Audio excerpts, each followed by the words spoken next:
ठिकाणी आपण चार हुतात्मा दिला आहे 12 जानेवारी आणि आताच आपण त्यांना श्रद्धांजली या ठिकाणी अर्पित केली आहे. चार हुतात्म्यांनी या देशासाठी बलिदान दिलं.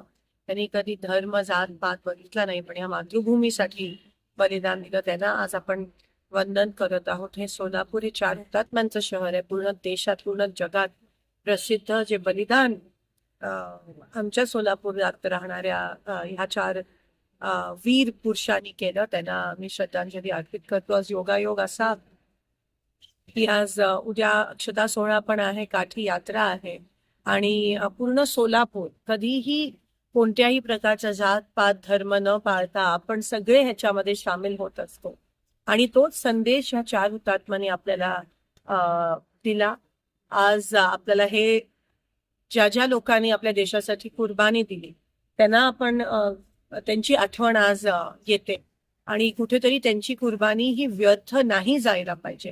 कारण का ते हे चार हुतात्मा वेगळ्या वेगळ्या धर्माचे होते, तरी ते ह्या जमिनीसाठी लढले. आणि आज खरं तर आपण सगळ्यांनी मनात प्रश्न विचारला पाहिजे की आपण नेमकं काय करत आहोत.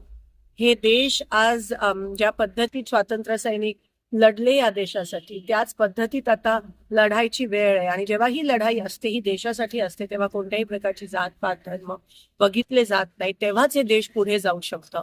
आज कुठेतरी मनात प्रश्न निर्माण होतोय की नेमकं आपण पुढे जातोय का मागे.